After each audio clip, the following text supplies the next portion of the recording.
Bismillahirrahmanirrahim. Assalamualaikum warahmatullahi wabarakatuh.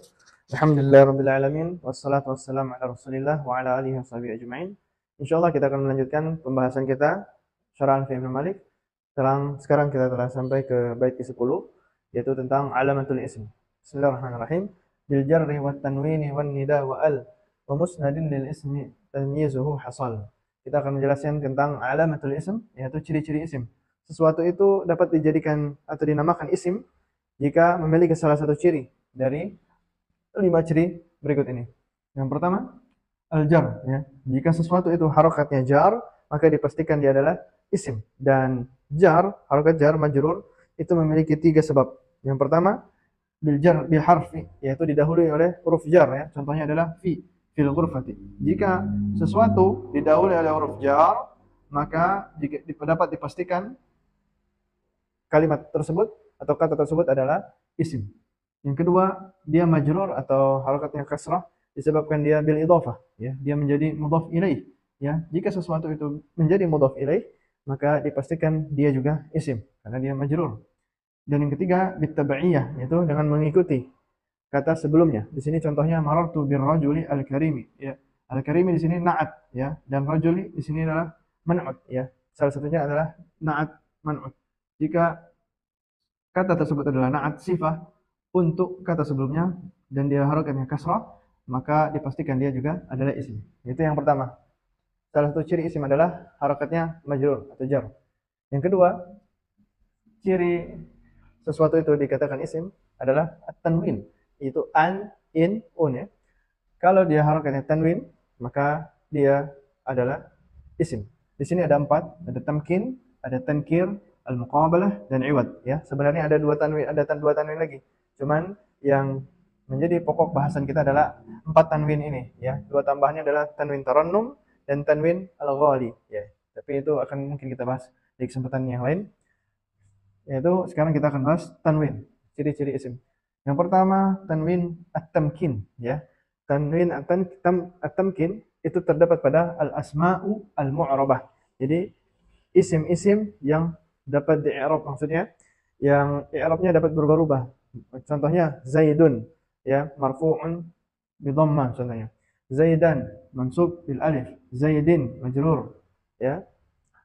Maka ini asma al-mu'rabah. Jadi tanwin yang ada di nama-nama yang dapat berubah-ubah ujungnya yang mu'rabah, maka disebut tanwin at-tamkin, ya.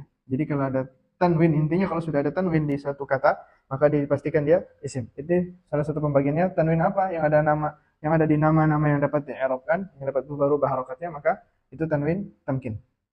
Yang kedua adalah tanwin at-tankir, ya. Tanwin tankir, ya. Tanwin tankir ini terdapat pada asma al-mabniyah. Asma al-mabniyah itu nama-nama yang mabni, yang bukan mu'rabah. Lawannya dari mu'rabah itu mabniyah. Contohnya di sini kita lihat marartu bisibawaihi wa sibawaihin, ya. Kita ketahui salah satu ulama nahwu atau alim nahwi itu Imam Sibawaih, ya. Di sini disebutkan marartu bisibawaihi. Nah, kalau dia tidak tanwin Sibawaihi, maka ini diketahui bahwa adalah Imam Sibawaihi. Tapi kalau wasibawaihin dan Sibawaihin, maka ini adalah bukan Imam Sibawaihi. Jadi Sibawaih yang selain Imam Sibawaihi. Sibawaih. Jadi ini kalau dia tidak pakai tanwin maka Imam Sibawaihi, tapi kalau pakai tanwin maka dia menakirahkan, ya. Tidak tahukan siapa itu Sibawaihi yang lainnya. Ya, dapat dipahami, ya. Marartu bi Sibawaihi, saya telah melewati Imam Sibawaihi dan Sibawaihi yang lain. Tidak tahu siapa. Jadi ini tujuannya apa? Mentankir, ya. Mengumumkan, mengeneralkan Sibawaihinya, ya. Asalnya kalau tidak pakai ini kan, tidak pakai tanwin kita ketahui Sibawaihi Imam Sibawaihi. Tapi kalau pakai tanwin malah kita tidak tahu Sibawaihi yang mana, kayak gitu, ya. Ini namanya tanwin tankir, ya. Mengeneralkan, mengumumkan. Yang ketiga ada tanwin al-muqabalah. Maksudnya tanwin muqabalah ini adalah ya, allati tuqabil at-tanwin fi jami' mudzakkar salim. Jadi tanwin muqabalah ini yang terdapat pada jamak muannats salim. Contohnya muslimatun, ya, mu'minatun, ya. Ra'aitu muslimat, nah, ra'aitu muslimatin misalnya. Maka itu apa? Tanwin al-muqabalah, ya. Dan selanjutnya yang keempat tanwin iwad. Iwad artinya pengganti ya. Ya, iwad ini juga dibagi tiga. Iwad anil jumlah, iwad anil kalimah, iwad anil harf ya. Pengganti tanwin, pengganti dari satu kalimat jumlah, atau iwad pengganti dari satu kata, atau iwad anil harf pengganti dari satu huruf. Nah, kita akan berikan contohnya, mudah-mudahan bisa lebih jelas. Pengganti dari satu kalimat, satu jumlah. Contohnya wa antum hina idzin tanzurun. Ya, lihat sini wa antum hina idzin, ada tanwin.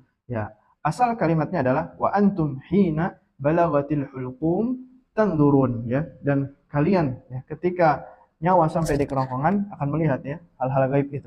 Cuman balagatil hulqum ini apa? Diganti dengan tanwin di huruf dza, sehingga wa antum hina idzin tanzurun. Asalnya apa? Wa antum hina balagatil hulqum tanzurun ya. Jadi balagatil hulqumnya diganti dengan tanwin di huruf dza. Inilah tanwin iwad anil jumlah. Jadi jumlah ini diwakilkan dengan tanwin yang ada di huruf dza.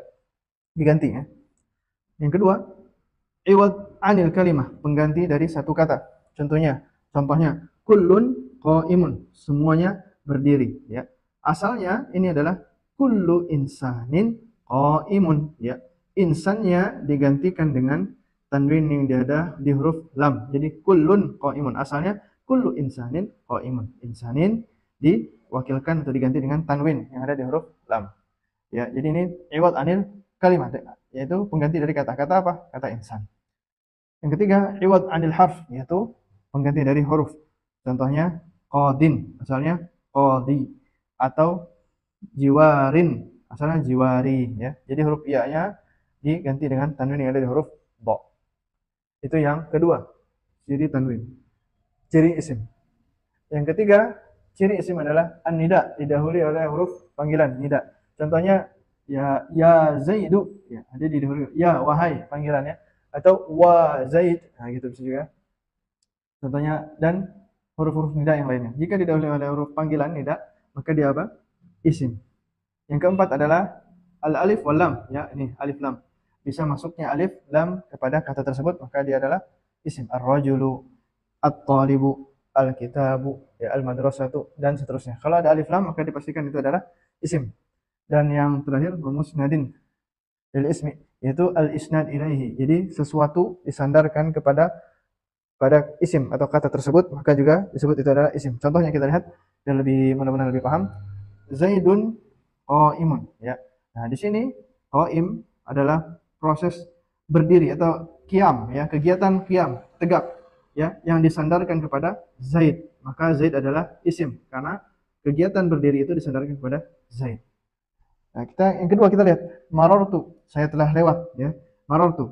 Nah, marortu itu proses murur atau proses lewat itu disandarkan kepada dhamir ta. Maka ta di sini adalah isim ya. Alhamdulillah, sallallahu ala nabiyyina Muhammad wa ala alihi washabihi ajma'in. Subhanakallahumma wa bihamdika asyhadu an la ilaha illa anta astaghfiruka wa atubu ilaik.